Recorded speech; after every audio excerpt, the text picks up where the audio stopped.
as we are already 5 minutes late, so we should start now.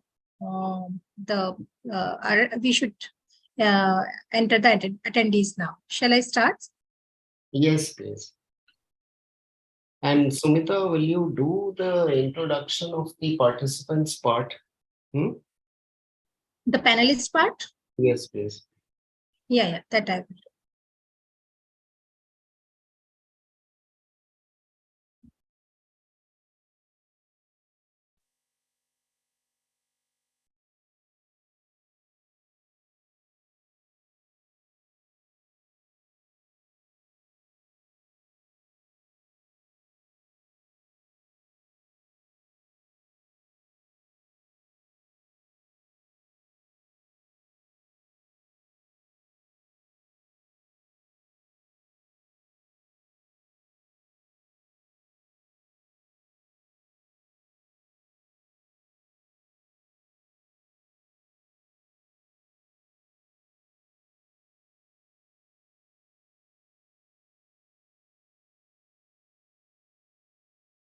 So let's start then. Are you recording, Sukanya? Is it live streaming has started?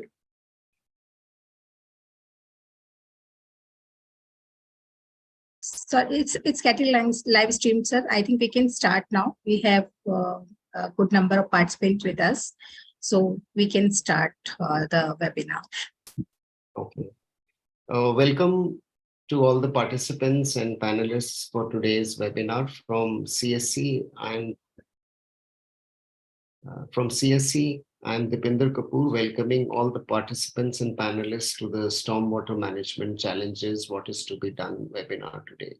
We are very happy to host this learning event, as we call it in CSE, as part of our humble intervention and contribution towards addressing the emerging challenges of stormwater management in India.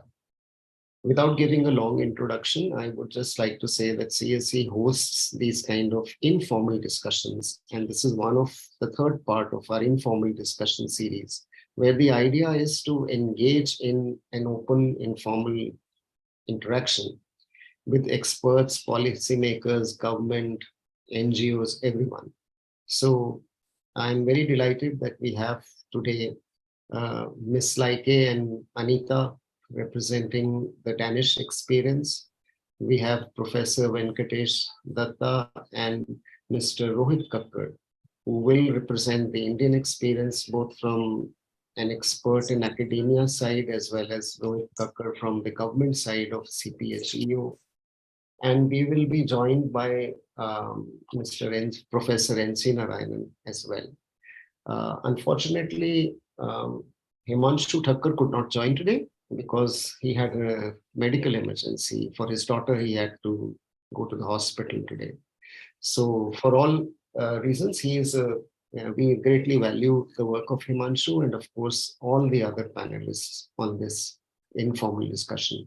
So without much delay, I would request my colleague, Sumita Singhal, to please give an introduction of the panelists, and then we will straight away go into the discussion. So good afternoon, everyone. Please give me a moment to share my screen.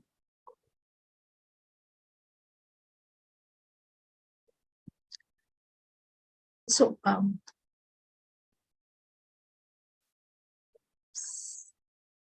just a minute.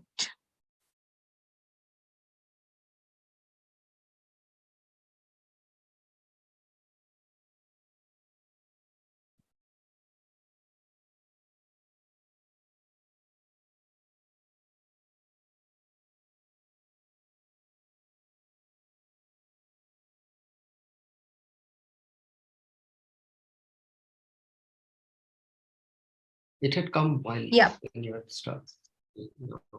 So I'll be presenting a brief introduction about our panelists today. We have Dipinder Singh Kapoor, who is the Director for Water Program at Center for Science and Environment.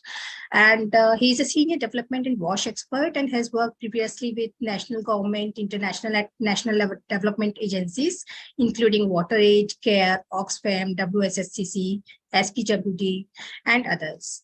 He has led research and advocacy initiatives in livelihoods in WASH and contributed to the development of urban capacity development frameworks and approaches. Welcome you, sir. Next, we have Mr. Rohit Kakkar with us. He is the Deputy Advisor at CPHEO MUA with Government of India. And he provides technical advice to the government on water and sanitation infrastructure development, designing and rollout of government programs, appraisal of projects and evaluation of schemes such as Swachh Bharat Mission, Amrut, and Mission on Smart Cities. He is actively working on the stormwater management guidelines also, so he will be contributing more towards that. Next, we have Dr. Anita K. Sharma with us. She is PhD in Environmental Studies and is working as a consultant at urban development with focus on water in the Embassy of Denmark in New Delhi. Her areas of expertise are water quality, water treatment, water quality monitoring, online sensors, integrated water management, recovery and use of resources, etc. She is also managing the projects and successful applications for research fundings, experimental design, data analysis, full-scale, pilot-scale, laboratory-scale experiments, and she's also doing the grant management. So welcome, Dr. Anita. Next, we have Like Lennartson with us. She is an archaeologist with 25 years of experience in urban development. Currently, she is holding the position of Program Director at Resilient and Sustainable City Solutions at the City of Copenhagen, Denmark. She has approximately 15 years experience in Copenhagen's technical and environmental administration. She has led adaptation programs, including the city's climate action plan, and is currently running the Sustainable and Resilient City Solutions program. She also collaborates with cities like New York, Washington, D.C., Boston, Houston, Beijing, Buenos Aires, and Bogota. And since 2020, she is part-time senior manager for the Water Safe Cities program. Welcome, DK.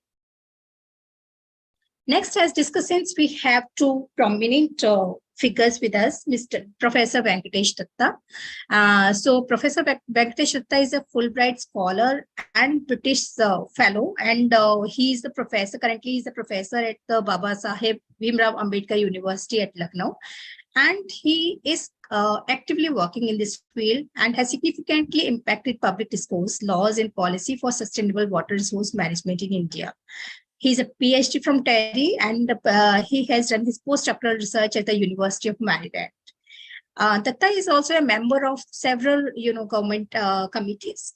Right now, he is the member of the smaller Rivers Rejuvenation Committee of Uttar Pradesh, and has also contributed to the drafting of the State Water Policy 2020, Groundwater Bill, and STI Policy Framework 2020. Welcome, Professor Venkatesh Datta.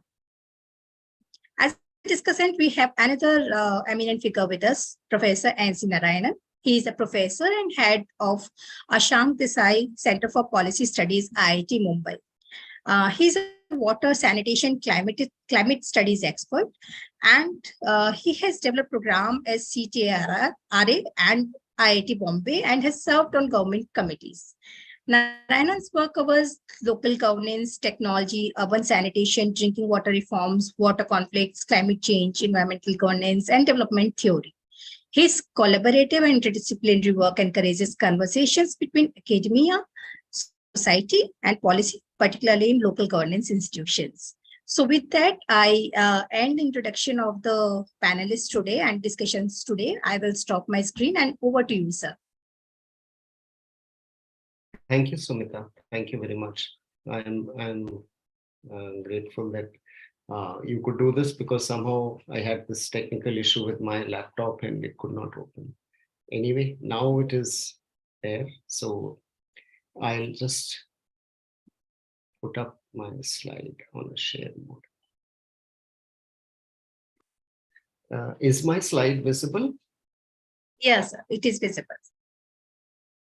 So thank you once again. Welcome from my side from CSE. And the purpose of this informal discussion is to have a dialogue on the urban stormwater challenge, management challenge, and for which CSE recently came out with a report, and the report highlights these challenges. And this is just about 6-7 slides I'm presenting. I'm very honored, and CSE is very honored to have this panel. Himanshu Thakkar could not join today, but rest of you are all here and you've been introduced. And I hope the audience will take benefit of everyone's informal insights, formal insights, whatever we call it, into the discussion. Coming straight to this topic of stormwater, is it a new challenge?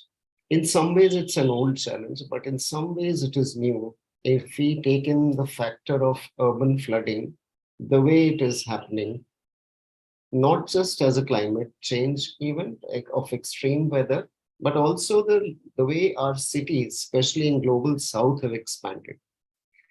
And not all cities have expanded the way Bangalore, Lucknow, Delhi, and other big cities in India. But certainly there is a new phenomenon or a new challenge where we have extreme weather events as well as the in situ flooding, which is happening from within the cities because of their large spatial footprint, which is creating a new challenge. And we saw this in the flooding last year in Bengaluru, where the flooding was so much that the roads became drains or rivers. And the fact that the Bangalore as a town expanded from 100 square kilometers to 800 square kilometers in the last 20, 30 years, which is causing this large in situ urban flooding. Lucknow also flooded last year. And of course, there is this issue of drainage as well. So everything is not related to extreme weather. We know that. And therefore, the second point highlights the need to do both water conservation as well as upgrading stormwater drainage systems. So what we have done as CSE, we have looked at both these issues. We want to take a comprehensive view. So if you look at the intensity, how this intensity has been reported, this is from the Stormwater Drainage Manual. Mr. Rohit Kakkad would know this well. There's a section which I have highlighted from there. It says that based on intensive research across the globe, there is this global warming, climate change induced rainfall precipitation pattern which has been observed, which shows that a 1 degree rise in atmospheric temperature leads to about 7 degrees increase in the water vapor in atmosphere and consequent flooding, which happens at high intensity. So countries like UK have already recommended an increase of 20% in their designed runoff, stormwater runoff, to account for the change of rainfall patterns. A brief recap of the report. This is the sections. I am not getting into each section, but this is just to highlight. The report talks about the stormwater management from an institutional context in India, the challenge of sustainable stormwater management from the perspective of, conventional perspective of drainage versus a sustainable drainage system perspective and principles of stormwater management, some case studies globally, and it just puts up a framing way forward. So way forward, we are not getting into analysis of what can be done and different categories of cities or sizes of cities or climates, but just as a framing of what can be a global south water sensitive cities framing. We identified in the report two kinds of challenges, structural and non-structural challenges. So the structural challenges are essentially in terms of infrastructure design and planning, and the non-structural are more in the realm of policy, plans, frameworks, guidelines. Both need to be accounted for, and the report tries to highlight that. Stormwater management from a very technical engineering perspective sees the stormwater as something which needs to be conveyed around the roads. And that is what this slide shows, that the design of Indian cities focuses on minor drainage systems comprising of drains and channels, roadside. So it's essentially a minor drainage kind of a focus, just to ensure that whatever falls in the roads and on our paved areas is conveyed away. So it's a very much a drainage focus. Therefore, we have shown in our report there is a conventional approach of stormwater as a nuisance and an alternative resource as stormwater as a resource. Now, this is a very black and white kind of a comparison. We are not saying that this is exactly how it should be or can be. But in the report shows that on various parameters, you can do much more. And a combination of both the approaches is required. We need to look at stormwater drainage as well as water conservation as a resource. And that's what the report is trying to highlight. In terms of stormwater management, our report says that we should look at the minor major approach. We should look at some 5 principles like this: how to attenuate and infiltrate. And these are from the global standards of sustainable drainage systems. We look at interventions. And the last point is about stormwater harvesting. So it's not just about engineering structures for stormwater harvesting, but in the larger location of the city, how it means with the planning and designing of the city and its arrangement of its stormwater systems. And CPHEO manual here we've quoted what it was designed for 1 in 5 years average rainfall storms, and now could be increased to 10 years average recurrence intervals. So this is essentially what we have covered in our report. And the report will be soon put up for public view, and we would be very happy to receive any feedback. The last 2 slides are about water cities and framing challenges. Here, if we look at the challenges of global North City and what they have done, it's a different picture from the cities of global South. So the global North cities, if their water sensitive city framework looks at planned cities with infrastructure being in place, and their planning is there. So they're looking at higher water conservation ambition. So even if you see like is a designation I like safe water cities. So they're looking at how can they improve their context and achieve higher level of ambition in both conservation in terms of treatment or for nutrient removal, energy, carbon, methane reduction. So they're looking again at higher level of wastewater treatment. And similarly, a higher adaptation to stormwater stress and climate through either more water harvesting structures or the systems which Aarhus and other cities in Denmark have done, and I'm sure they will be presented by our Denmark friends. So the idea of this presentation was this is the global North perspective, and the global South perspective where we are in India and Asia and Africa, we suffer from an inadequate infrastructure and a substantial population of our urban people live in informal, unplanned settlements. So the opportunities and constraints of moving to higher level of ambition are constrained by the fact that we don't have functional and inclusive water sanitation and infrastructure. So our basic infrastructure, which should be functional and inclusive, is missing. We have a weak urban planning entitlement regime, so that if we will want to try something out, it becomes difficult. And we have large built environment, which is causing in situ stormwater problem, which I mentioned about Bangalore, about Lucknow and Delhi. So these are so from CSE, we came out with the Global South Water Sensitive Cities Framework, where we are saying that these should be the 4 pillars of our Global South conception of water sensitive cities. We should have functional and infrastructure and services. We should have functional and inclusive infrastructure, especially for the unserved areas, because without that, you cannot aim for one part of the city being water sensitive and the other not. And it's about equity, it's about justice. Those are the objectives which should guide the global South water sensitive understanding. Substantial reuse of treated wastewater and biosolids is required, because in our context, we need to reuse. In global South, we have a big nutrient deficiency issue.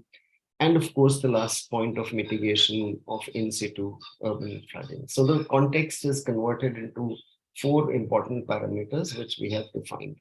So I just wanted to end here, and I would now get off my slide share, and I would request Anita, because Himanshu is not here. Otherwise, I would have started and asked Himanshu to share about the Delhi experience of flooding this year. And since he's not there, can we start with you and then Laike and then Rohit Kakkad in that sequence, please? Thanks a lot, Dipinderji. And I think let us start with Luke. The reason being because I could not use my system on this. The Zoom platform doesn't allow. Yes. So maybe Luke will present the Copenhagen experience and then I can add some more to that. So I hope we can do that, right? Yeah. Yes, of course. I'll start sharing my presentation. And if I can get things up and moving. There we are. I hope you can, can you see it? Yeah, Like, please go ahead. It's visible. Okay, super. Thank you. I'll be talking a little bit about cloudburst planning. First of all, Dipinder, thank you so much for a very, very interesting presentation and your global north, global south perspective. I think that was extremely relevant. Why can't I move my slides? Oh, God. There we are. Copenhagen, a small city in the global north compared to Indian cities. I will not go into detail with it, just to give you an idea of saying that in the metropolitan area, which is beyond Copenhagen, we are 1.5 million people. In the municipality proper, we are just over 600,000. And just to also give you an idea where we came from, this is Copenhagen in the 70s and 80s. The city was more or less bankrupt. We had extremely polluted harbor and polluted water in the harbor and industry and a dying harbor in general. And this is how it is today, a city where you can actually go swimming right in the middle of the city center. And this is, I'm using this example also to show how we have worked in Copenhagen with looking to find opportunities when we have problems to solve at the same time. And this is also the approach that we've been using when we've been looking at stormwater management in relation to climate change. So we are building for what we call the Copenhagen Life, thinking people before we think buildings and infrastructure. So, but climate is also changing in Denmark. We are expecting in Copenhagen both sea level rise and rain to be major problems. And actually also lately we have started talking about the issue of heat, but I won't go into detail with this here. In July 2011, we had what in Danish perspective was a 1,000-year storm, where we had 150 millimeters of rain in 2 hours. And that's a lot for our system. It cost nearly 1 billion euros in damages. And what was more important was that it showed us how vulnerable the city actually was, because there was a lot of damage to what you would call critical infrastructure, roads being blocked, hospitals losing power, and so on. And it led to the development of a cloudburst management plan for the city, because we realized, even though we had the adaptation plan, that we needed much more detailed planning for the city. And the idea here was to say that we have an existing combined sewer system in Copenhagen. It's more than 150 years old, so it's old, and it's also its capacity was built for a different time, and so we needed to think about new ways of doing that. And the main idea was to say, how much can we actually manage on the surface? How will water flow on the surface? As you can see on the map on the right hand, that's a model of how water will flow in case of an extreme rain event in Copenhagen. So based on that, we divided the city into catchment areas and developed detailed plans for each catchment, saying, how can we manage a heavy rain event in these areas? Where can we store water? Where can we infiltrate water? Where can we transport water to? And how can we actually make sure that we are protecting the people, the critical infrastructure, and so on the most. This is actually then being now broken down into even smaller areas, which we call cloudburst branches, so that we can get a very detailed view of the entire flow of water in that area, make sure that we are actually getting the dimensions correctly, and that we are using the opportunities also to develop the city as part of the project. We are working on with a number of terminologies or our system. We are having delays. We are delaying in parks and on squares and so on. We are where we are basically having surface reservoirs, and we are retention boulevards where we're delaying the water coming down. We are transporting water on the existing streets. We are creating green roads that can also transport and delay water on smaller roads. And finally, there are lots of places where we actually have to go underground because of existing infrastructure and so on to get the water all the way, for instance, out into the harbor.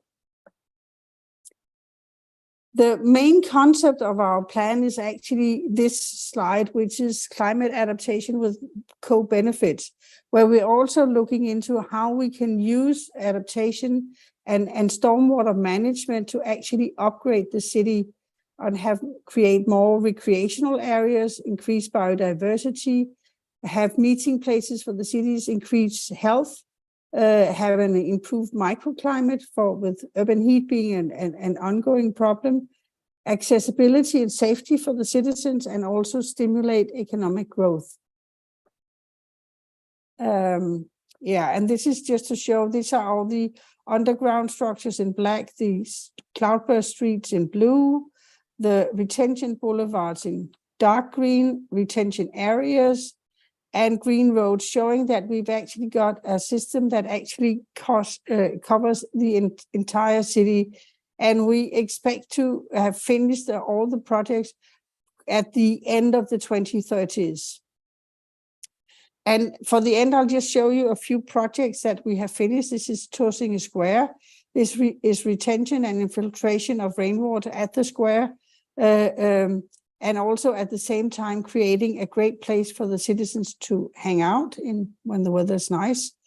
St. Kjeld Square and Bryggervangen, where we have expanded the green area, reduced the hard surfaces, planted an awful lot of trees, and created these mini parks in the area that can be used by the citizens, but can also be used for stormwater retention when necessary.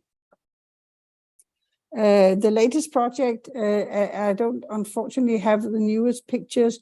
It has just been finalized, this one, where we are a park area where we are having this stream going through the area into a new artificial lake. So it'll work as a path when it's dry and as a canal when it's wet. And here you can see the new artificial lake, and that can hold an awful lot of stormwater. And here, I did get some finished pictures, sorry, of how it looks today. A park that is actually a surface retention area with a wall around the park. You can actually hold back more than 22,000 cubic meters of water in case of really extreme rain. You can see the example of the wall here. So when it's not raining, it's a fully functional park with lots of activities going on. When it's raining, floodgates will close the park, and you can actually store this water in the park, preventing flooding in the neighborhood. A derelict road that was lying with just some trees and some grass and being used for walking dog has been transformed into 8 sunken gardens that each work as a retention area, but also with different themes that allows the local neighborhood actually to use them, and an elevated boardwalk to allow people to walk on top of these gardens. So it's a very popular place to hang out for people now, and so has also transformed the local area from being feeling unsafe to be now a safe place to hang out. My last example is this one, was a park in a socially quite vulnerable area, where very closed off. And by creating a lot of activities for young people that can also be used as stormwater reservoirs, we have now created a park where people come from all over the city on weekends. And this is a quiet corner of the park that's sort of like a swamp also for stormwater retention. Lots of challenges, I won't deny that. We have to work with the city that's changing, even though we are not expanding at the same pace as Indian cities, we still are a growing city. Climate is changing in many ways that we have not anticipated, so that needs to be part of the whole issue. We need to involve all the city agencies because we are working across on the surface, developing things in collaboration. We need to have them involved. We need to make sure that, because it's a long-term process, to have the organizational and political backup. And there are different wishes to urban life. How do we actually fit them? And there's already, as I mentioned, a lot of existing infrastructure that takes up a lot of space. And it takes a lot of practice for different professions to start working together in this process. So there's a lot of things, a lot of experience that we have learned in the process that doesn't make it easy, but it's still something that we think is worthwhile doing. And this final slide is just a timeline showing that we sort of, when we started working on water quality and how we are now in the process of implementing the project. Thank you so much. Thanks a lot, Laike. And I mean, it's always very inspiring to see the good work done in the global north cities, and the way it's a long-term planning. Some of these things, like you said, it's a 10-year project, so it's not also a one DPR or a one project, a 1 year. Nope. You're looking Nope. at it in a long term. And it's a long-term project. And it has to be a long-term project, because you cannot construct all at once, because then the city would break down in the process.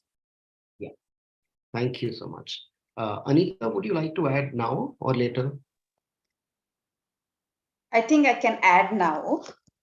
Yeah, because that is exactly as you saw Lucas' last slide, what it says, what it requires.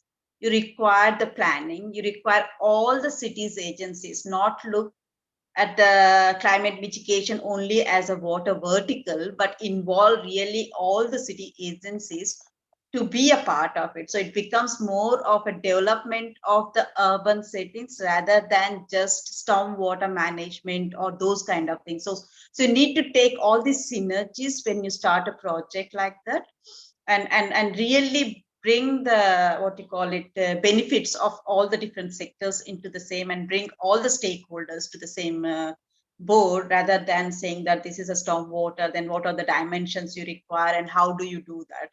And when I go around across India, I see there are so many different places such projects can be like started. Like, for example, there are so many parks, there are so many like the dividers between the two roads. I have seen many times, actually, you have a very big divider of like 1 to 1.5 meters where you have a lot of trees growing, but the divider is like elevated from the road rather than below the. So there is actually global south and global north. You could like visit each other to get more experience, and already on the existing infrastructures, a lot of these things can be implemented, and you can do this where you see stormwater as more as a resource rather than as a nuisance that you have to get rid of it. And again, the design of it, because you have to, I mean, that is what like the planning is, that you need to see, look at the 100-year event or the 1000-year event. So we need to find out the economy compared to what kind of rain event these infrastructures have to be built. And those events are right changing, as Luke was saying, that in 2011 Denmark, it was like a 1000-year event that came. But now if you look at the climate changes, the 100-year event, which we thought will become a 10-year event only. That means those events will be coming frequently. So we really need to bring these kind of design criteria into the design of these different infrastructures. And rather than having them as a drain, you could think about as a channel, or think about different, uses of the same infrastructure. Like Luke was showing that how a park was changed into a park, and at the same time it was become as a rainwater storage or the stormwater storage unit, and how you can do it, and based on different you can do. So there are many different of such examples from Denmark, both from what Luke has shown from Copenhagen, but also from Aarhus, for example. There in the center of the city, they have installed a capacity as a, what do we call it, a concrete structure, as a big tank actually, so that you can store the water there. And in Indian context, because in Denmark the rains fall throughout the year, so they don't have this issue of, for example, storing the water or something for the longer, for the drinking water purpose, because they use the groundwater for the drinking water purpose. But in Indian context, you could think about how this water can be stored in the settings, and how you can bring pure water, because in the catchment itself you can make such an infrastructure, such a design, so the water that comes into the storage can become some stored water that can be used throughout the year or something like that. So you could actually think about how you can bring the water, store the water in the city limits, and then can be used in throughout the year. For example, if you take the Udaipur or other, they used to have these kind of infrastructures. If you go back into the Indian history, there are a lot of these tank structures or other structures that were there to store the water. So you need to think about, how that kind of a thing can be brought into it, and how the water can be stored, and how city can have a vision, because a vision is very important. It's very difficult because India is so large, and there are so many different, we cannot just say global south or global north in that way, because even in India you can have both the south and the north, and different cities can have, there are so many challenges, so many things, so city, what Udaipur does may not be the same as what Varanasi can do, or what you can have in Pune or Chennai. So we really require that the city really has this kind of a vision, that how they want to handle this water, at the same time how they want to develop their city. For example, if you take Aarhus, but also the Copenhagen, they have like a vision for 2100, that how they want to do the climate, because these are like large infrastructure projects that require longer vision and a longer investment thing. So that is very important to have this kind of a vision of all the city officials. So everybody, rather than taking this DPR, you were saying, from project to project, rather than project to project, have the city-wide vision that my city should be like this. And based on that, you can actually, take synergies from different projects and build it to a level that it becomes not only the climate proof, but also a livable city. Because if you can have that kind of a livable city concept in that one, then also the traffic, for example, how to do, what to do, these all are a part of this one, the entire urban planning issue. So I would say, rather, like we need to have all the verticals of a city to the same table, and then define the vision where stormwater is a part of it. Like, for example, when you see Luke, she was showing the green road. So even the road infrastructure can become a part of the stormwater initiative, So I think by having this knowledge sharing, that what different ways you can do, and bring all the city officials, all the different organizations at the same table, and define a vision for the city, and implement the long-term projects, having the mind that the climate change and the water resiliency and the wastewater and stormwater, but also making the city self-sustainable in water also. So I think these things are important to have that kind of a strategy at the city level also. I think that's what I wanted to add here. I just, before I come to Rohitji, I just wanted Luke, I'm sorry, I kept saying like it's Luke and Anita to also respond to this point. I was also intrigued. I had visited Copenhagen and Aarhus last year when I was there for the IWA conference. I just wanted to know who anchors this work at city level? Because you say there are many stakeholders and, so I was quite intrigued to understand in India, we have urban planning and then we have municipalities and then we have technical agencies.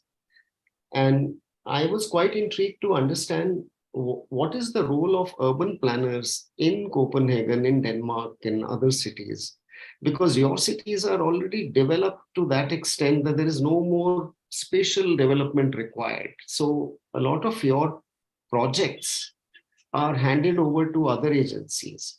So Middelfart, we had gone to some other cities we had visited.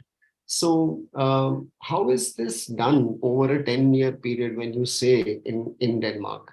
Is it anchored by whom? Is it the municipality which is anchoring it? Is it a federal agency which is doing it? Maybe Luke, would you like to start? Then I can add to it because you. Yeah, I can start. I mean, in the city of Copenhagen, it's anchored between the municipality and the utility. And the utility is actually also owned by the municipality, but it is a separate company. So that's a partnership.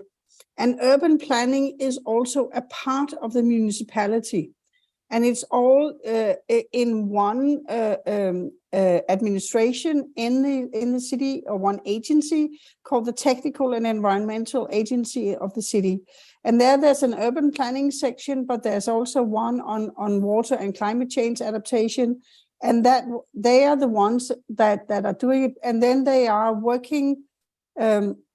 The way they have structured is that they've got this steering committee between the utility and the municipality, and then they have these groups of resource persons from the various parts of the administration. They can pull in and ask for advice or get their input on what they're doing. So it is very much that kind of combination that you need to have in order to get them on board.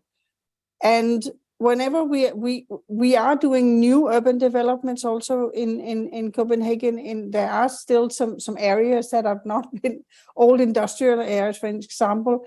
And there, of course, also it's important to think about these issues when you do the planning, so that's an even closer collaboration between the urban planners and the climate adaptation and water people. Okay.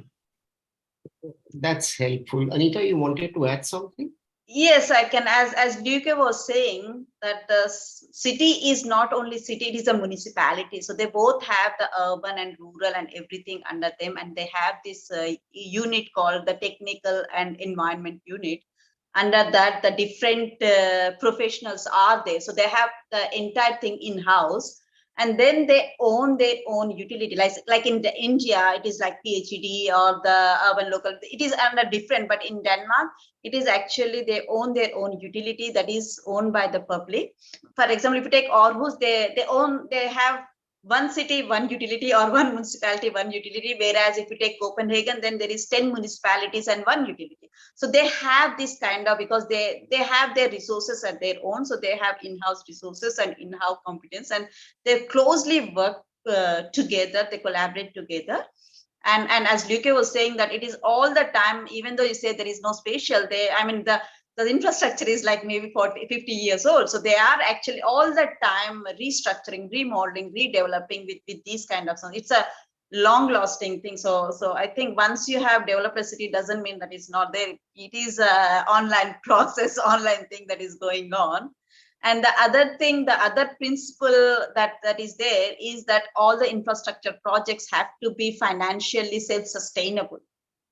So that is also you need to think about. For example, if you take the water or the stormwater or the drinking water, the consumer that pays the bill is not only for the drinking water, it is also for handling the wastewater, for the storm water, and for protecting the groundwater resources. So that is how they also get the financing from the consumer actually. So when you think, Denmark is very expensive in drinking water bill, but it is not only drinking water, it is actually for the wastewater, for the stormwater management, for the climate adaptation and mitigation, and also the long term, these kind of things. So you need to have everything, the financial, the organizational, and also the resources in place, and the know-how. So that is what because one of the questions you might ask, that how many people are there in the municipality. Maybe you can say how many people sit in your technique and milieu department. Can you? Because I think in total we have around 2,000 people working for our technical environmental, but that's everything, also including the people who are cleaning the streets and cutting grass in the parks and so on. So I think working with implementing the cloudburst management plan, I think they are around 60 people in the city, and around maybe the same number at the utility. Yeah. So imagine, Dipender, it's the same kind of resources that are available in Indian cities. I mean, that is what is required, that a city takes it as its initiative and allocates the resources and have the know-how in-house. Yeah, thank you, Anitaji. Because when I visited from an Indian perspective, I was constantly asking the municipalities, where are your town planners? So yes, they said they are within us, but the way the Indian system is, and the CSE report is also talking about the institutional structure of stormwater management. And I think Rohitji is best positioned to intervene on this, because in India, we have a multiplicity of agencies, and stormwater is a responsibility of 2-3 agencies. It's not even one. So I think, but it will be interesting later on to hear from the Denmark experience, how urban planning has evolved within and changed over time. So maybe now it's seen as a small part of the municipality. Perhaps the European experience was that the urban planning actually decided all the norms of how the cities would expand, but your cities are mostly finished in that sense in terms of new development. It is taking place, new development, but it's the way our systems are. Urban planning is one thing, development authority is something. Then we have a utility like Public Works Department, which maintains roads and drainage across the roads. So things are, municipality manages the wastewater and drinking supply. So Rohitji, it'll be good that if you intervene with your perspective of, one thing is that, what we have seen here from the Denmark side, and Anita is right, that there is a need for cities to have a vision. There is also a need to, there are options, she's saying, which we should look at and not just say that it's a global north issue. So I would invite you to please share your thoughts. Thank you, Dipender. It was really very wonderful to see the presentation by Luke and then the inputs provided by Anita ji. Now, before I start my presentation, definitely, and the discussion which we were just about having, and definitely after yesterday's experience with the Chandrayaan, we can assure the world that from the engineering and the scientific point of view, the systems are all in place, right? We have generally, if I can just start with my slideshow also. Yeah.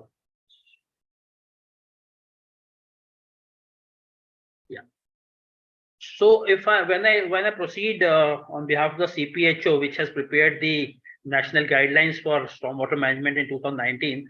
And I can tell you, I can assure you that on the document, all the systems which Luke spoke about have been mentioned in that book, in that volume. But how do you get it to the ground? What are the repercussions? What are the limitations? What are the issues which we are dealing with, which fails to prioritize this particular sector of municipal responsibility, despite as Dipender listed out, there have been so many incidents of urban flooding in recent years, including in the national capital few months back, last month itself, and huge amount of loss on the time as well as on the money basis. So if I can say, there are 5 verticals to which this urban stormwater management can be broadly distributed into, which is policy, into planning, engineering, governance, and finally the public, which is the user come also they're a very responsible stakeholder. So amongst the policy, as I'll bring out through my next few slides, is generally in place. The policy knows what is a problem. The policy understands what are the modern solutions, including what could be taken up from the global north and can be introduced into this country. The engineering is not too difficult, as you can see. All the presentation, all the slides, all were more nature based. Basically, there's a three-phase. You slow down the flow of water, then you collect it in a zonal basis, and then you take it to a regional basis, and finally take safely from the urban environment. So if we list out in our country, just taking our situation in place, the broad reasons why we are so often visited by the urban flooding is that our urbanization is grossly unplanned, including in modern days when it is very much possible to limit the unplanned, at least, aspect of urbanization. Encroachments, the slum development and slum creation and such other indiscriminate activities also cause an impact.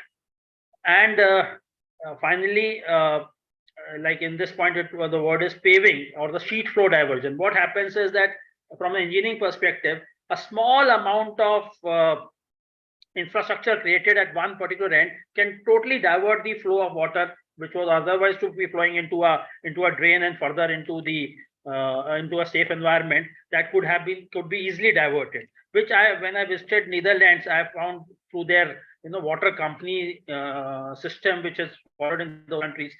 Any kind of play which can impact the flow of water is regulated very at the very highest level. Out here, anybody and everybody can just do some indiscriminate activity which can divert the flow. Second aspect, which is actually a problem with our country and which we cannot which cannot be denied, is the monsoon, which only comes in a particular season and which contributes a large amount of water. Unlike in European countries, especially the London, somebody was giving me the figures that it receives around 6 of rainfall, but it is well distributed throughout the year. Whereas Mumbai receives within 2 months itself around 800 millimeters of rainfall. So what happens is that the designing of the infrastructure, the sizing of the infrastructure becomes a big problem. So this is very much there. Third and fourth problem are totally a global south problem, where we are discharging solid waste as well as liquid waste into open drains and channels, and including construction debris. And this becomes this indiscriminate activity becomes a major problem, because if it is not cleaned up on an annual basis, that is another aspect to it, which is the maintenance part of it. If that is not taken up regularly, so this becomes a problem. Limitations, I already mentioned that because our monsoons contribute most of the water, most of the runoff in a particular season, and if we start planning for a very large you could say flow, the peak flow, and the design return period is also very large, then the systems also become very large, and then that has an impact on cost. So this is definitely a point which we have been struggling with during our last development of the manual. But okay, the next is generic to any country of the world or any part of the world, that there are cities which are flat. It becomes difficult to dispose. Like the example of Mumbai, when the the flood, that the tidal waves also rose up, as well as there was a cloud burst, and which caused a massive flooding of Mumbai a few years back. So these are some aspects. Then the global climate change, was already pointed out, is already occurring, and extreme events are taking place in our cities also. Finally, the two major aspects which are of the governance in our country is the absence of a systematic approach to formulate a long-term plan, which was also spoken about by Luke and Anita ji. And also, we do not have this sector into our priority. We are just about moving to a seaward, or you could say wastewater management is coming into the priority sector. I think the next step to this, after we reach a certain level of improvement, would be to look into this. Not to say that the need is now, and we must find the resources and the funds so that this sector also becomes takes its due priority. Okay. In summary, what we are seeing is in our country, the cause of urban flooding is this rampant dumping into water bodies or into channels, the unplanned growth, concretization of our urban areas, and since it is unplanned, so most of it results into a very high level of runoff. One of the major reasons which we find for this is in the last few years, there's been a huge improvement of this heavy earth moving equipment, which can really change the terrain altogether. So all these equipment which are available for urban, you could say, development have got a negative connotation, which is that they can cause a havoc on the natural drainage, and which, you know, while we see all these huge infrastructure coming up in terms of the expressways and the national highways, so all this is causing a impact on the natural runoff of water, and it is resulting into the situation. For a layman, you can say that in case, you know, this is a very nice kind of a slide, that if it was a nature-based system, well organized, and even the urbanization was not to disturb the natural system too much, the nature will take care of, you know, discharge of water, and the water will actually get into the subsurface and be lost to the environment safely. Whereas if the runoff becomes very high in the urban catchment, then everything flows as a sheet flow on the surface, and that becomes a huge problem. Like if you say for the same point, in case of a natural system, there would be around 10% runoff, but in case of a heavy urbanization, the runoff could be in the range of 50 to even 80% in many of the zones in our urban centers. So these are some of the aspects based on which we had come up with the national manual on stormwater drainage systems in 2019, and which, like I already mentioned, is actually looking into all these modern systems of water safe urban design, which takes water as a resource so that we can collect the water for future use, as well as make it safe for discharging into the environment without damage to the urban infrastructure. So these are the this is the main guideline. There are there's another guideline which is given by the Ministry of or the Indian Road Congress, which talks about the roadside system. But again, if I give you the figures, the assessment is that not more than, as compared to the length of the roads in this country, the urban roads in the country, the urban drainage is only around 20%. So it is not even close to the ideal situation. So the CPHO manual talks about all these systems, the modern systems of planning, urban planning for making it stormwater or the flooding safe, and this is covered in the manual. And I'll not like to get into much of this, but I'll just mention one or two things. That basically, when we start planning, that manual speaks about that we need to know our objective.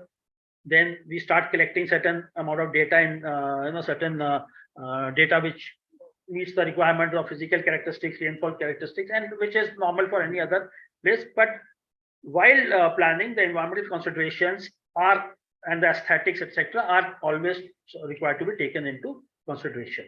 Okay. So this is some engineering aspect, because since I was not aware of the kind of people who are we will be dealing with today, but I think Dipinderji mentioned about some runoff requirement. So as per the manual, what this our national guidelines say, that in case of a city business district, it can be, the runoff can be designed for 5-year period, and for the other small area, for the mega cities, it can be 5-year period, and for the other smaller cities, it needs to be of 2-year period. But it can be raised to up to 10 years period by adopting certain measures.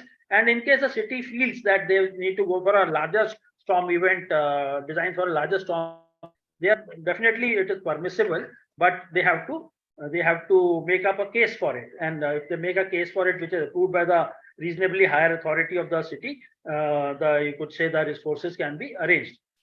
Ultimately, it is all related to the funds and resources availability of the nation. Right.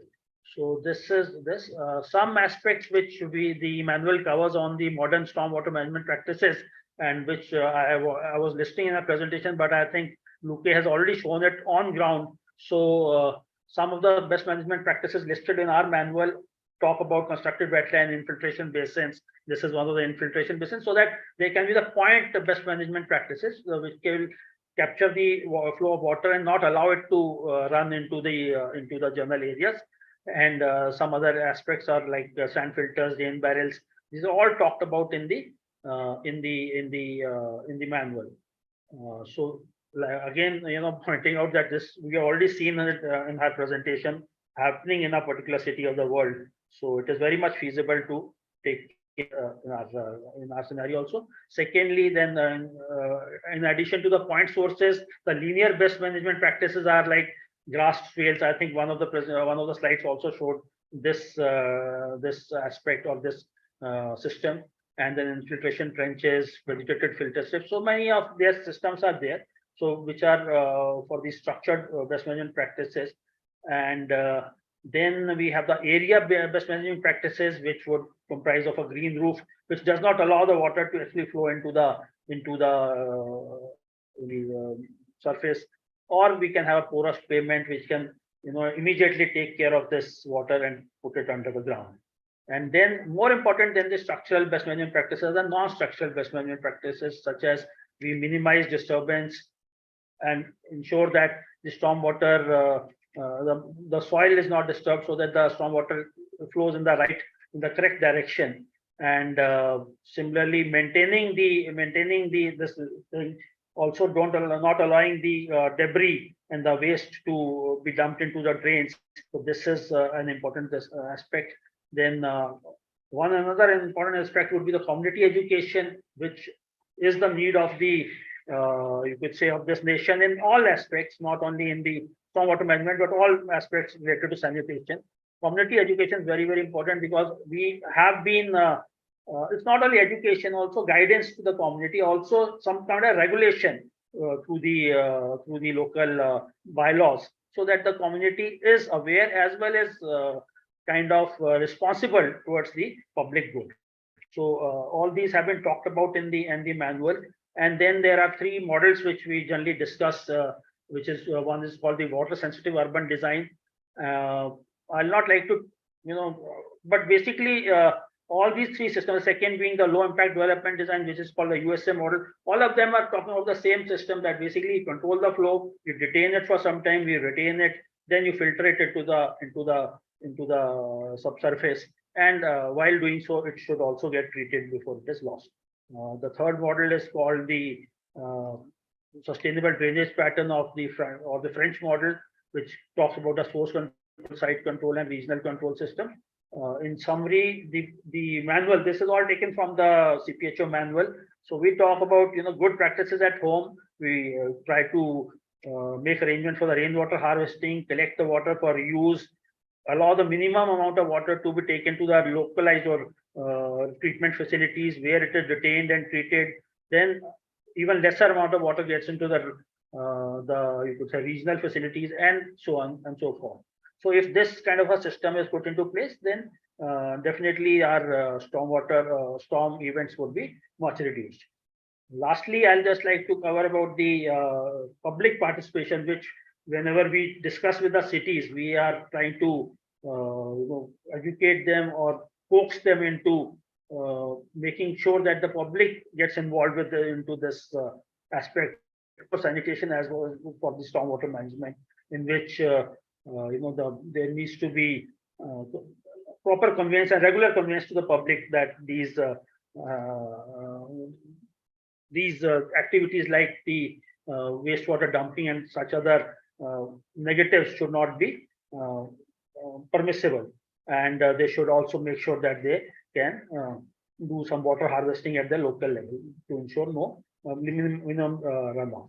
And various modes of communication, various small pamphlets and such things have been circulated from time to time to the states to take it on at the city level. But ultimately, it's a city responsibility. Like we understand, we can keep educating them. We can keep creating these huge manuals of practice. But ultimately, it is the funding which has to be arranged, and the public has to be made a stakeholder into this, so that we can come up with the system of what has happened in the global north, or specifically in what Luke told us about Copenhagen. That I'll finish for the moment. Thank you so much. Thank you very much, Rohitji.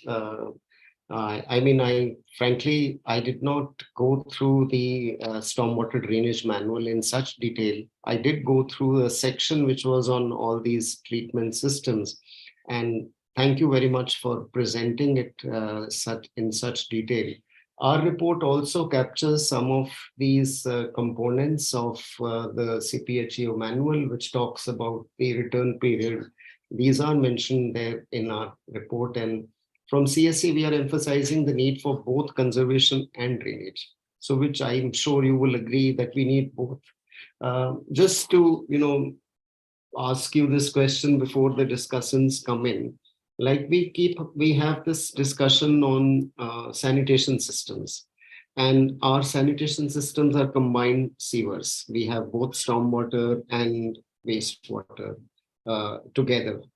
So is the case of Denmark also in many of their cities. They also have combined sewers. And there is this now trend that we should have separate stormwater channels and separate sewage systems. So my question was, and even Anita can answer that, is Rohitji, when we talk of sanitation systems with CPHEO, we always talk of this duality of sewage systems, non-sewage systems, and we say both are required, but we should not duplicate systems and duplicate the cost. In fact, the meeting today was discussing this. And the central point which we make always on sanitation systems is, let's go for decentralized sanitation. And decentralized sanitation can be sewered and non-sewered. So even if it is sewered, it should be as decentralized as possible.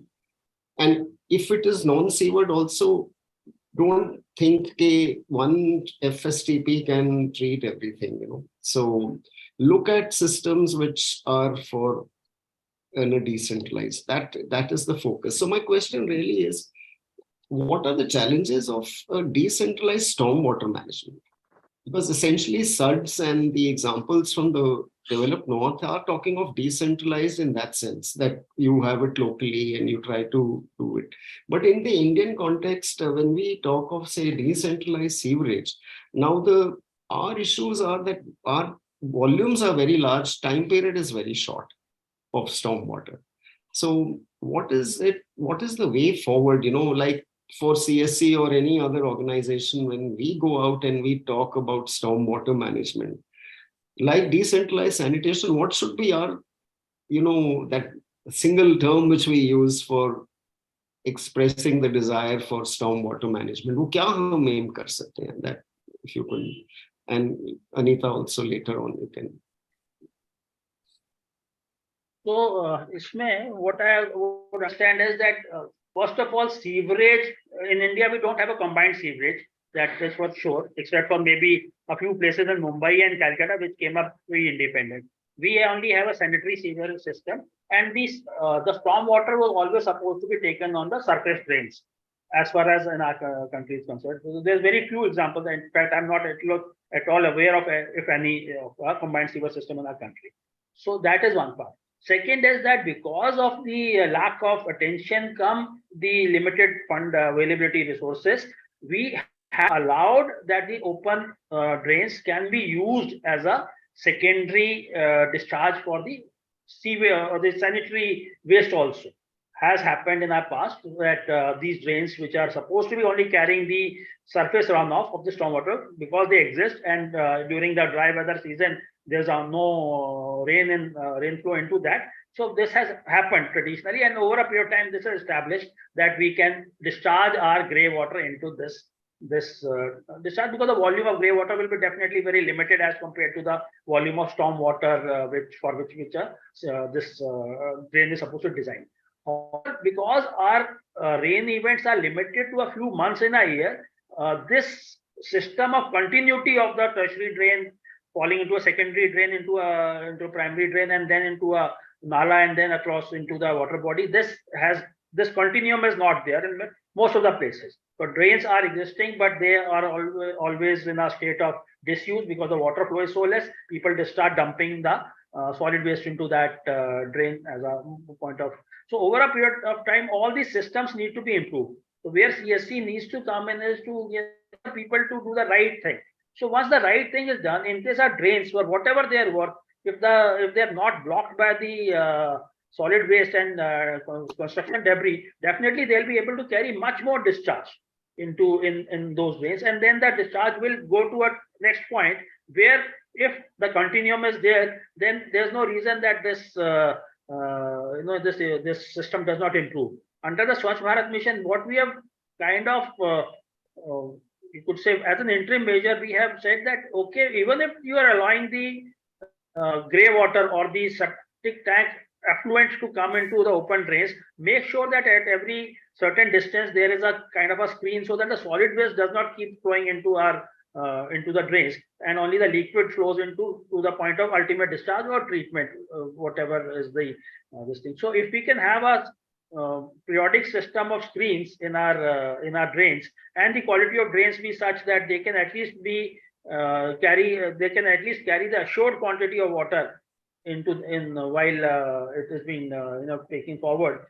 So these two aspects, and non-dumping of the the solid waste and greasy material which becomes fat and such other things, which also tends to create a lot of choking in our open drains. If these can be kind of stopped, we can have a much better system. Regarding decentralization, the system has to be on a basis where whatever can be used locally can be controlled there, and then only the next level tries to go into the from the local to the regional to the zonal level. So if that kind of a system is there, so that will be the best solution for stormwater management. That's my understanding. Thank you, Rohitji. I will let the discussants take this forward. But Anita, if you want to give a quick response. I would love to, but I want Luke to also give, because in Denmark, they used to be combined sewer systems. Now they are going towards separate sewer systems. So how they are making this change, and especially in the newer settlings, how they are taking, because I heard you saying that, okay, now we are taking the wastewater, then comes the stormwater. Why not have this integrated approach from the beginning itself, plan and design, so that you don't, because otherwise for the citizens, they will say that it's all the reoccurring, it's a long-term process, everything is happening.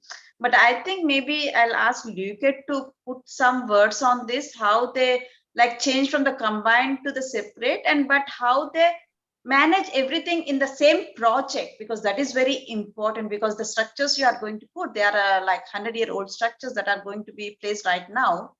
And the way the urban planning, the urban growth is there, you need to have that design also into consideration. Maybe Luke, are you there?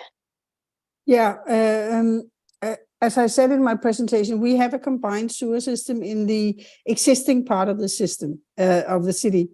And what is happening when it's really raining is that that's put under pressure and it's overflowing, and you get sort of combined wastewater and stormwater into people's buildings and so on, and that's a health issue and so on.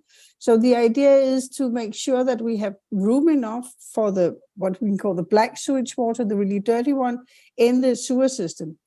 It's not economically feasible to actually make a complete separated sewer system in Copenhagen. So what we are doing is that the aim is to disconnect about 30% of the runoff from mainly roofs, but also of from streets that do not have too heavy traffic, so that the water is not so polluted, and use our cloud-based management system also to manage that, so that we can get the cleaner water not go to the wastewater treatment plants, but direct into the harbor, for instance, or infiltrate where that is possible, so that we are actually sort of saying, how can we optimize the system as it is?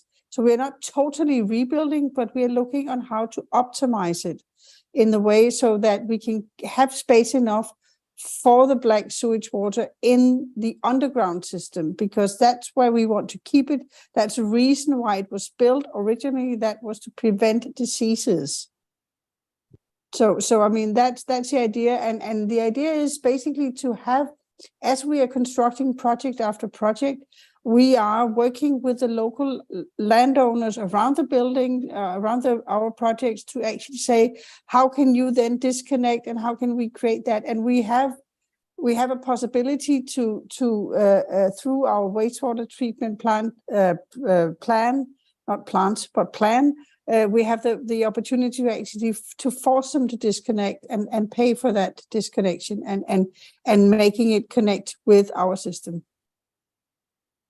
Yes, thank you. I think that was the whole vision of water sensitive city, that you don't invest in too much of infrastructure and you try to, in a way, it's like in solid waste management in India, we are saying, let's not generate solid waste so that you don't have to, manage it later on. So I think that concept is very well understood. It's just that what Rohitji has mentioned. When the last team finished with, how do you enforce that? You enforce people to connect into your system. You enforce people to, do that. That enforcement is something which we need to also start thinking about, because it is one person's nuisance value actually applies over the society. Then, if a certain amount of people do not agree to this, then the entire system starts failing. You need to have some kind of a system where, through your channels, that some kind of enforcement should start coming into the for people to do the right thing. That's the only aim. Yeah, I mean, we have the power to enforce people to actually do that, and I mean, there are lots of things where it's basically it is within the power of the utility to say, okay, we are now going to use this disconnect here, and you are going to pay for this and that. Or in some areas, we've got these allotment places where they didn't have normal sewage before. You can also enforce them, saying, okay, you have to have a sewage system installed here. So that we've got the possibility to do within the legislation in Denmark. Thank you, Luke, and thank you, Rohitji. I would like to invite Venkatesh now, and just before that, I want to throw this in. This is a good time for me to put this issue in, that Copenhagen has about 6.5 lakh population, 650,000. We keep using the terms lakhs and crores in India. So the population of Copenhagen would be half the population of the informal settlement in front of CSE office, which is about 1.5 million. So, and Rohitji, the challenge here is that, yes, we are not having combined sewers, but we have de facto combined sewers, because the drainage system, as you're rightly saying, is getting blocked, or because the urban planners will say, and Venkatesh will get into this, the way we plan our cities, then wo drainage ka kuch hota hi nahi hai. The existing drainage systems are completely disrupted. So finally, we have only, as you were saying, roadside sewers. Jo road pe na pani aaye, so that there is enough to drain keep the road empty. But then effectively our sewer systems become combined sewers, and it's happened in where I stay. People dig a hole on the top of the road to make the surface water get into the sewer. So that's the situation. But I was just trying to jump the gun, and I would request our esteemed, experts. Professor Datta has worked on this a lot. Datta, please come in. Yeah. Thank you so much for this wonderful deliberation. I hope my voice is audible to everyone. Yes, very much. Basically, we are talking about managing storm water. And if you see the entire, like a table with a lot of building blocks, you have only two ways to manage storm water.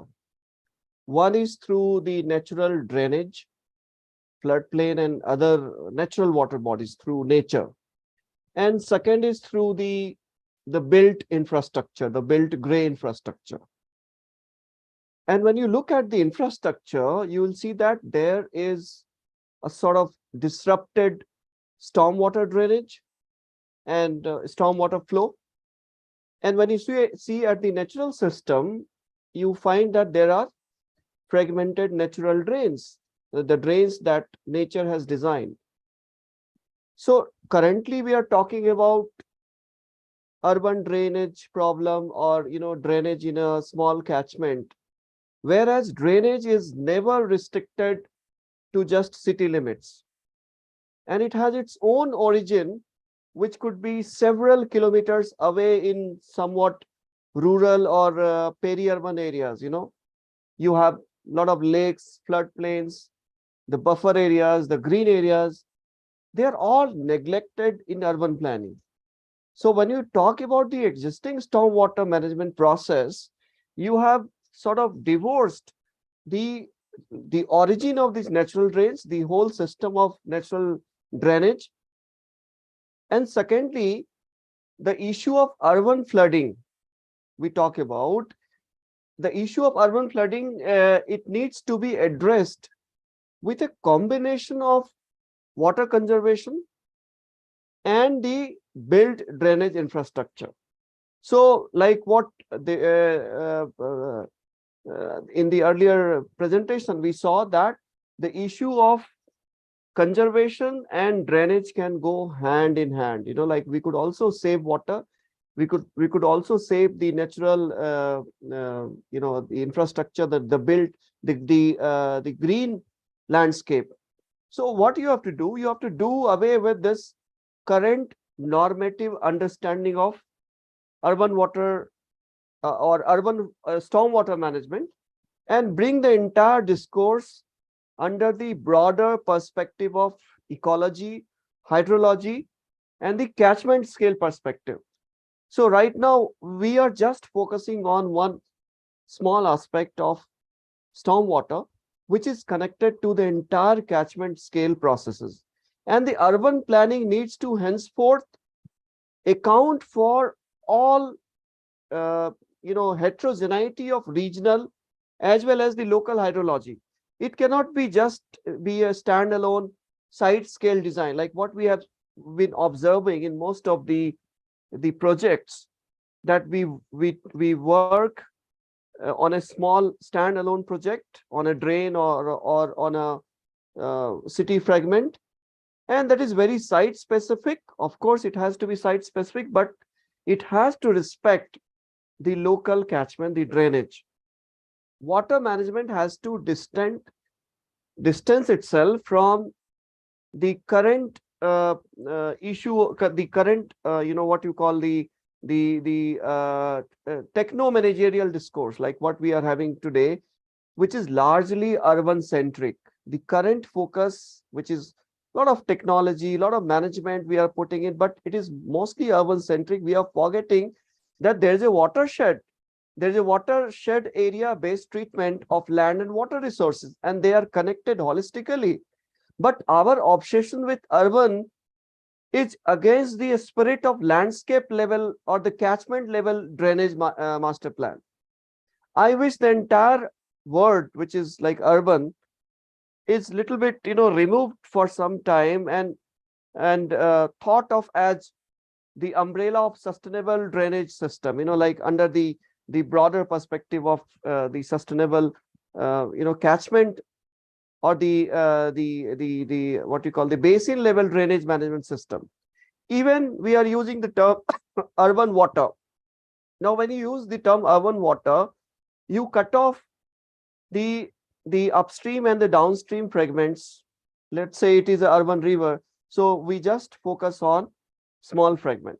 There are many oxbow lakes, there are many rivulets, there are many paleo channels, there are many water bodies in the rural and peri-urban areas which are connected to this fragment and which are under severe neglect from the planning body and almost on the brink of extinction due to our current focus on urban-centric planning and management. So this was the first issue that I wanted to highlight. Second, there is an issue of managing unplanned settlement. How do you bring informal and unplanned urban settlements which largely dominate our current urban landscape in our cities? So our cities are having large expense of dense urban settlements. They are informal inhabitants. They are habitations which are not very formal. There are slums, there are squatter quarters. And what is happening? We bless illegal construction and development and often legitimize them post facto. And that is done almost like a normal routine phenomena in I call it like a defying, in like a brazen defiance of geology, drainage, land suitability, and even the carrying capacity. So what is happening? You have more paved landscape, you have unplanned infrastructure. The built footprint of our city is creating a new sort of catchment, a new urban watershed. And we are having the large rainfall, the cloud burst or high intensity rainfall in a short span of time. So you have large volumes of runoff to manage. And as cities are growing, the urban areas are expanding geographically, and we are converting more and more natural blue and green landscape to a very concretized paved urban landscape. So when we make master plan, can we have provision of protecting these natural blue green landscape? We have, but we do not talk about the morpho land use, the land suitability, the carrying capacity. These were the terms that were coined almost like 40-50 years back, but still it has not been mainstream into our urban planning process. Thirdly, I would talk about the private interest rooted in real estate. A lot of new private real estate is happening in our upcoming cities and towns, and they are considered as proxy for public-centric urban planning. So the real estate, the private real estate is not public, and the urban planning and policy making, they seem to have been taken over by big private builders. There is no enough public amenity or public space. Like we used to have large gardens, or even the private builders would leave big parks. So the private real estate will not leave these areas intact. They would only think about revenue, and this would lead to asymmetrical land value surge. There is a new market of land which is very charged, and that market is governed by the real estate, which is quite asymmetrical. There is no space for the green valuation or the consideration for the green landscape. So how do you control the asymmetric land development which is rooted in the real estate? And finally, I would also talk about the floodplain zoning. The Central Water Commission had given model floodplain zoning bill, I think in 1975, and requested the states to define their own floodplain zoning bill. But only 4 states so far have framed their bill. And the other large states like UP and Odisha and Bihar and Madhya Pradesh also, they have not made their floodplain zoning regulation. And what is happening? The construction, a lot of highways and roads, they are coming very close inside the floodplain, and we are trying to jacket the river. We are trying to confine the river into a very narrow channel, and we are taking off all the floodplains. We are robbing off the rivers from their floodplains, and the floodplains are real storehouse of the stormwater. They are the place where groundwater recharge would be happening. The floodplain would protect you from the floods. But what is happening? We are encroaching upon the floodplains. There is no floodplain zoning in the master plan, and river is already constrained to flow in a very narrow embanked channel in cities like Delhi or Lucknow or even Bhopal. Many projects are coming which are trying to jacket, which are trying to channelize those rivers, and several housing projects, colonies, roads, expressways, circular roads, they are coming and reducing the floodplain width. So what will happen? It will intensify your challenge of urban flooding and also water scarcity, because you are cutting off, you are taking those natural areas which nature had reserved for natural discharge. So there would be a lot of in situ urban flooding. There would be a lot of peak runoff, which would be inundating our low-lying areas across the rivers, like what happened in Delhi. And this would pose major challenge to already severe existing drainage system. So we need more and more space, the blue landscape, and also the grey infrastructure of stormwater. And what needs to be done is not currently put on the table by planners and by several urban local bodies. So I would stop here because I thought that the other speakers could also throw some light on these talked about issues. Thank you so much. Thank you, Professor Venkatesh, for highlighting this twin aspect of in situ urban flooding combined with the lack of open spaces for recharge.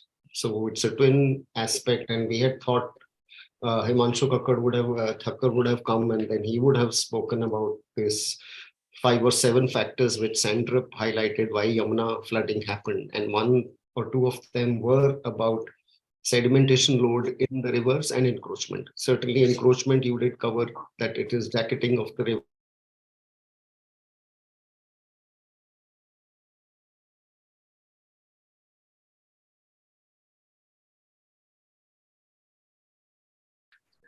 Solid waste, C&D waste, as well as from the sewage waste, which is untreated sewage, which is entering Yamuna. So for different levels, stormwater, our flooding is very different again from global north, where flooding is seen more from a climate change perspective, and droughts also, which are happening in Europe this time.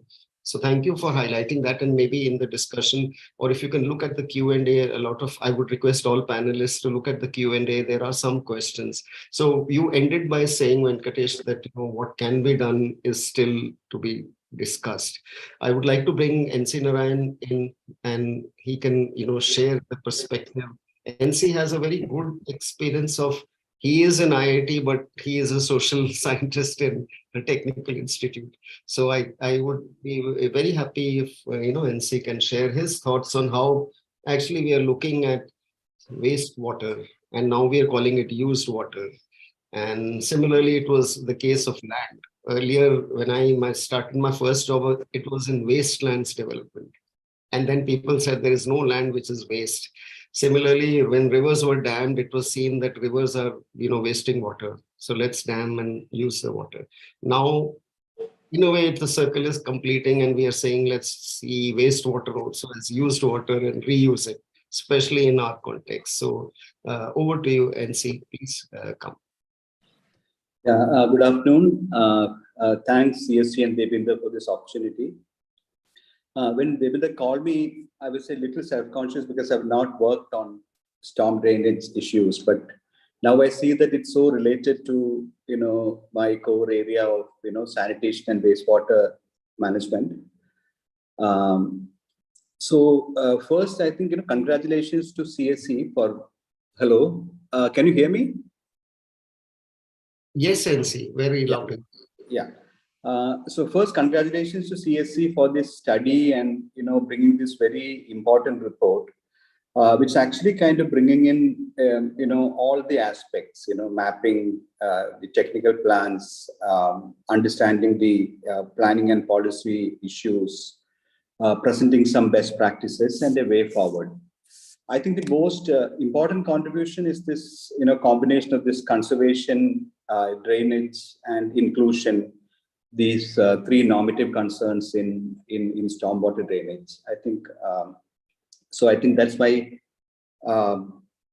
thanks for that. I think it will be a useful contribution to especially students who want to kind of look at this in a comprehensive fashion.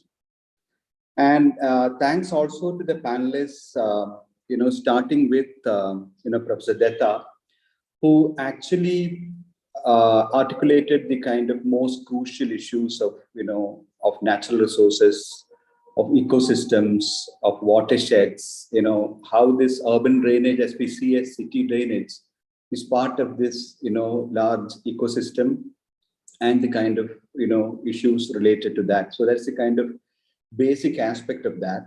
And the Denmark presentation is actually brought in what could be done, to kind of take this forward, how technical plans can be done, and how we can demonstrate, kind of best practices. And the CPHO perspective from Mr. Karkar was also very kind of illuminating, where he actually, listed down many of these issues, that policy as a prescriptive text, and then making technical plans where we have excellent, engineering capacity in the country. And then it comes to challenges of planning, where unplanned urbanization, uncertainties due to climate change, all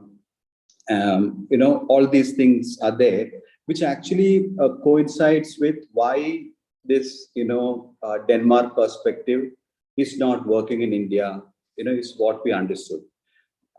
This also brings out the, some visions of planning also as a discipline, because what I would like to see is, how do you understand the issues better, so that, we can think about, how to move forward also. So understanding issues may need different lenses to understand it. So that's why I think this panel is very rich in that sense, that we understood that the physical ecosystem kind of an understanding, the possibilities, and also the kind of, the policy and planning challenges from that. One way to understand this, that's coming from the kind of Southern urbanism literature, which is kind of making very interesting contributions to, the storm drainage literature. Malini Ranganathan about Bangalore, Karen Koile about Chennai, Chitra V about Mumbai, and then they actually kind of look at some global Southern experience, like the Pakistani contributions also. So in which actually they start with the kind of history and evolution of the storm drainage system, which actually started with something called SWD, which is the stormwater drains. And with the kind of bacterial city understanding of the late 19th century, with the epidemics coming in, I think sanitation became a major issue, and then these became sanitary water drains. So the SWD acronym remained the same, but a different meaning was given to that, and all the panelists who were talking about India actually kind of highlighted this issue of how stormwater drains are turning into sewers also, and so that's a kind of so what we see here is that there are three types of flows, like when Europe, three types of flows are separated, like the natural drains, the constructed sewers, and the storm drainage systems. In the global south, it becomes one flow. So one way is to understand this as the ideal, and another way is to understand it as what is the kind of reality on the ground. So we have tried some experiments in doing that, especially starting with this debate that Devendra was telling about the centralized versus decentralized sanitation infrastructure. Centralized infrastructure, we have seen a lot of limitations with that, but then decentralized also alone may not work. So we were thinking about how to understand the sanitation issue at a town level. How do you understand it? Then we found that there is this very physical level of flows. So we combined this natural flow and the drains into something called the waste watersheds. Like the watersheds, we have waste watersheds. So Alibag is where we started. Then we found that there are something like 9 wastewater sheds in one town. And then at the next level, we try to look at the socio-economic above that. So there are Kohli fishermen pockets which have open defecation. There are multi-storied apartments, and then there are government quarters, like very sparsely populated areas, very dense populated commercial areas. So Alibag is kind of again socially, politically, it's a very different kind of a city. So then we developed, combining these two, we developed something called sanitation zones. Each one of this may need a different kind of an understanding, because what most of us don't speak in planning is the people, their aspirations, their income levels, their ability to pay, those kinds of issues are also there when we actually kind of think about these issues. Second is when public investments like sanitation comes in, which of the sanitation zone gets benefited? Mostly we see that, it's the kind of most elite locations which will get, network sewers and things like that. It's actually a colonial hangover also, where, the British, areas were, highly sewered, and which actually kind of brought in different imagination of modernity also into India, which is actually kind of expanding to other cities also. But here, when you have sanitation zones, then we can say that if public investments have to go to the most marginalized pockets also. So we replicated this in Alleppey town in Kerala, and we developed a DWAT system for a marginalized settlement or a municipal colony of 52 households. So that's one of the experiments that we have done, and this is actually developing an approach also. So fortunately, I had students of civil engineering, environmental engineering, especially planning, urban planning, and social science. So I think a group of them actually kind of work together. Many of them are here also today. So it's that's a way of kind of understanding the sanitation issue or the stormwater issue, which is actually very much related to solid waste issue also.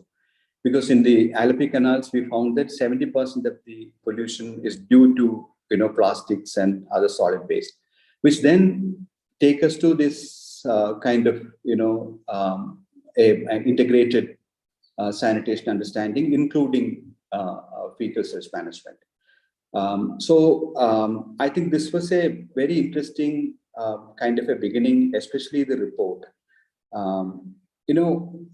Coming from academia, I see that what we need is a different way of seeing also. So, and we say that interdisciplinarity is needed, and the new education policy says that practice orientation is needed. Can we integrate this into pedagogy is the issue. So we need a new breed of environmental engineers and planners who can see these other issues also. So in that way is what I'm telling, this normative concerns of conservation, inclusion, all this should come into the kind of very technical drainage plans. I think that may be one of the issues that I would like to flag here. Thank you. Thank you, NC. We just have a few minutes because we have a time license only till 4 o'clock, and 2 hours anyway is a long time for everyone to sit on a webinar. But if there is anybody in the audience who would like to raise any questions for the panelists, please, you can raise your hand, and then we will let you speak.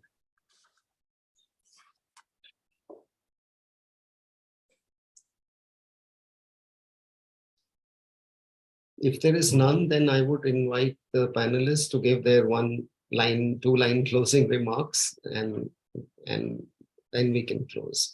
So we can start with Rohitji and then UK and Anita.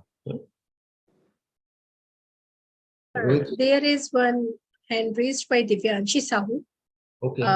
Shall I allow her? Yes, yes, please.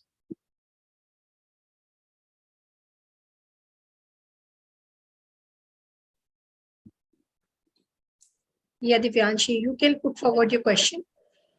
Hello, am I audible? Yeah, you are. Actually, my question is, as in one of the presentation, it was shown about the infiltration basin for water recharges and slowing down the runoff. So my question is, like, for low-lying areas, we have roads which do not carry the heavy traffic. Can we plan an infiltration basin on those road networks? Okay, any other question? Then we can take any other question is there? So Sumita, anyone else? I have several questions in Q&A, but Divyanshi has raised her hand only for this question. Yeah, I know, but I'm saying, is there any other question? Then it can be taken together. But there is no any questions. We can take it up.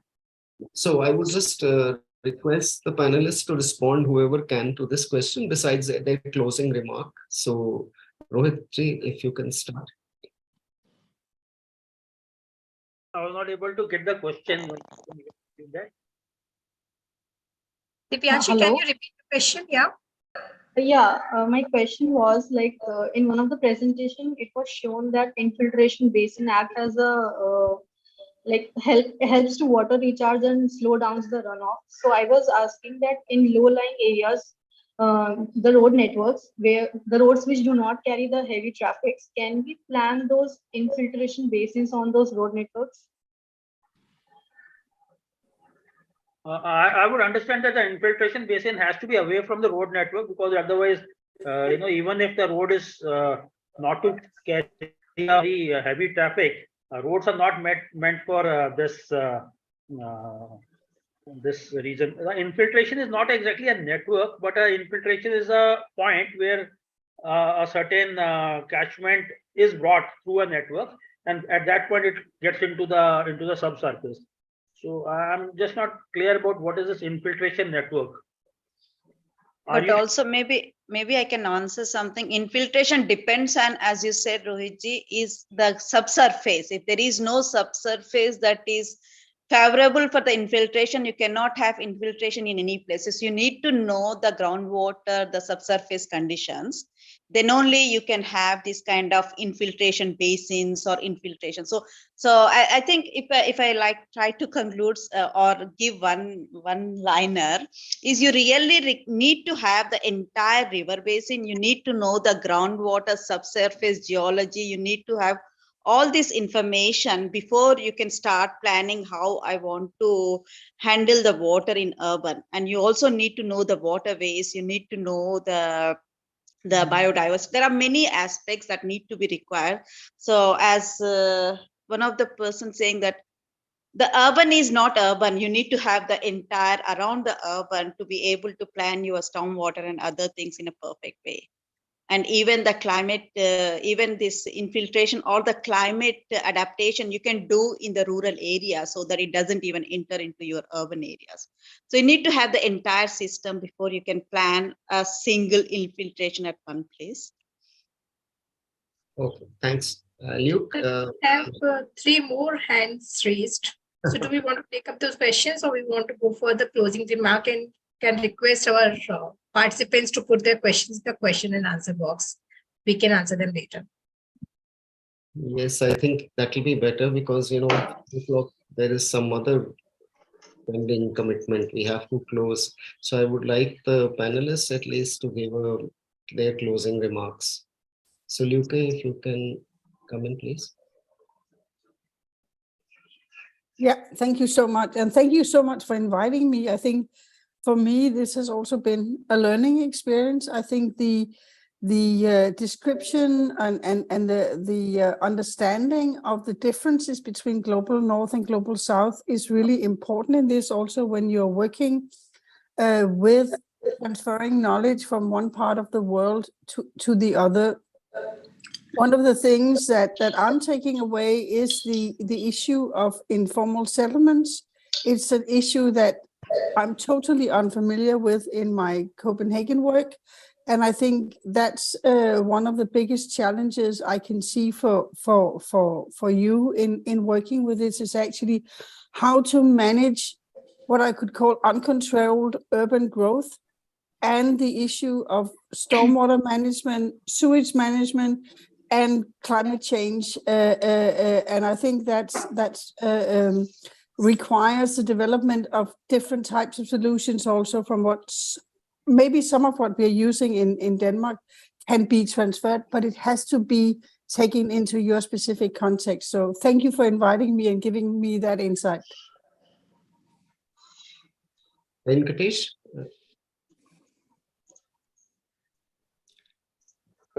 Yeah, I think I would like to congratulate you on this excellent handbook. I forgot to mention that you have provided, a state of the art, and this should go as, like a guidebook also. A lot of good things are mentioned, but as a planner, one should start from the, like the eagle's eye perspective. Everything in a catchment, and nature has designed excellent natural drainage system. We need to respect the nature-based solutions and also the natural way of easing off the water. Whenever there's a peak runoff, nature has already carved, incised beautiful drains, but we have converted them into sewage carrying canals, nalas. So we have to bring back glory to these drainage, natural drainage, and also develop retention structure, retention ponds, natural, reservoirs of water in the peri-urban limits or in the rural areas also, which would do the dual purpose. That is one, help you from the congestion, drainage congestion, and also recharge to the shallow aquifers. That is, you would be also contributing to the natural capital. So stormwater management would also aid to the storage of water in the aquifers, which would be reserved for future usages. So that's all. Thank you. NC, any last words from you? Yeah, Devendra, as a student of public policy, I'm seeing complexity of an issue, of understanding, of assumptions, of disciplines, of understanding it, and then the various stakeholders surrounding it. So I think, as a practice discipline and as a solution-oriented discipline, I think, engagement is what I kind of, take out of this. So this was a very productive engagement, which we have to kind of take it out into that society also, to understand what are the kind of elements involved in that, what are the interests involved in that, and then balance it out also. Thank you. Thank you. I would ask my colleagues Sumita and Faraz also if there is anything they would like to share with us. So, sir, nothing from my side. It has been a very good webinar so far. So I would like to thank all the panelists and the viewers for their contribution. Thank you. Faraz? Yeah, thank you, sir. Nothing from my side also. It was just great learning to understand from the perspective of, other eminent panelists also, and how the more important thing is from now how we can take this study forward, especially in the case of informal settlement. So we're looking forward to work with all the panelists, their guidance and support. Thank you so much, everybody. I would just like to conclude with one idea which I also wanted to share here was perhaps in the global south, in the Indian context, and as we know about informal settlements, Kakarji, we could actually think of gray infrastructure supporting blue and green infrastructure. Gray infrastructure of stormwater drains, because we have large volumes. If we can take it out somewhere else, because the same thing we are doing with treated sewage, wastewater. In Bangalore, they are taking the treated wastewater and supplying it for agriculture hundreds of kilometers away.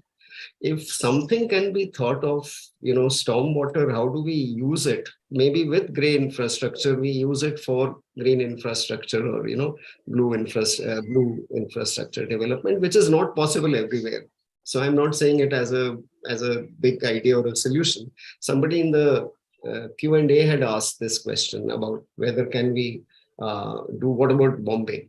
the kind of rains it gets. So I'm sure Mumbai water you can't transport across or through a tunnel under the Konkan mountain somewhere else. It's not possible everywhere. But I think the future, as you were rightly saying, Kakardi, that it will be on stormwater, and then we should think of options of, better management. So I would just like to end because we really have to cut off at 4 o'clock. So thank you all for your time, for the panelists who, gave their time. And thank you once again. And we should keep in touch and, keep this discussion going. Thank you from CSE. Thank you. Everyone.